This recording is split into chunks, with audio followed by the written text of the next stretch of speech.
Pag-usapan po natin isang kondisyon na madalas ko maramdaman, baka nararamdaman nyo rin. Biglang nanghihina, masama pakiramdam bigla, minsan umiinit ang ulo bigla. Ano kaya to? Parang walang lakas, parang may mabigat, bigla-bigla na lang darating. Siyempre, gusto natin lagi siguraduhin, i-rule out na hindi to stroke, hindi to heart attack. Alam nyo naman ang stroke, nanghihina ang kamay, di ba? Hindi mataas, atake sa puso, masakit, mabigat dibdib. Siyempre, dapat wala din lagnat. Alam nyo naman, kung may lagnat, siyempre, ibang issue na yon. So, kung wala naman itong lahat, biglang nahina lang, ito yung mga recommendation ko. Number 1, kadalasan ito dahil sa nervyos o panic attack o stress. Bakit? Dapat hahanapin nyo ano ba nangyari. Meron ka ba narinig na bad news? Meron ka bang kaaway? Meron bang masamang balita? Kasi kung ano yung bumabagabal sa isip mo, yun ang minsan manghihina sa iyo eh. Lalo na sa akin sa umaga eh. Sa umaga may time pagkahilamos, pagkagawa ng mga toothbrush, ganyan-ganyan, doon minsan nanghihina. So, possible nervyos o panic attack do sa buong araw. Number 2, tandaan natin, ang katawan natin may up and down. May panahon, ang lakas-lakas mo, kaya mo mag-jogging, kaya mo gawin lahat. May panahon naman mahina. Meron din tayo minsan mga mood swings.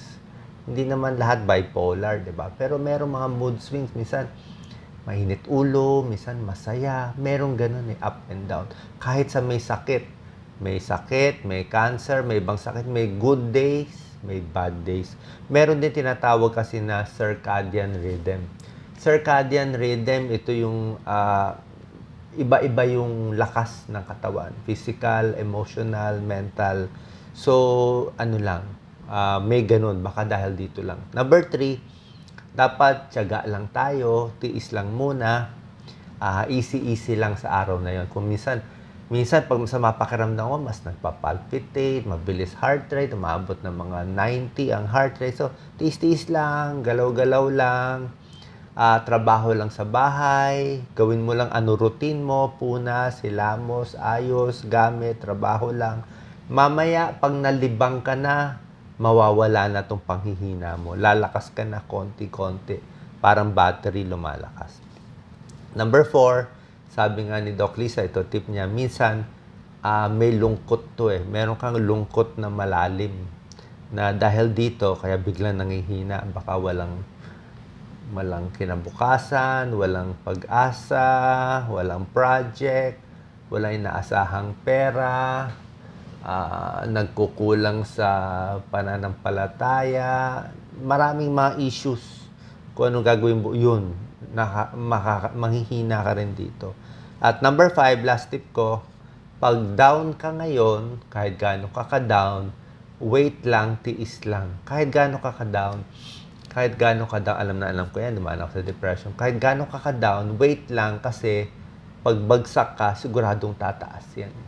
Gaano katagal tumaas? Pwedeng 1 day, pwedeng 1 week, pwedeng 1 year, hindi natin masabi. Pero tiis lang, tataas din yan. Maraming nalulungkot ngayon, pero kung ganito naramdaman mo, konting relax lang, aangat din yan. Isa pa pala, pag tumatanda tayo, minsan ganito, mas sa umaga merong hilo, hina, sakit katawan, sabay-sabay ang mga sakit. So, konting tiyaga, konting tiis, unti-unti, aahon din yan.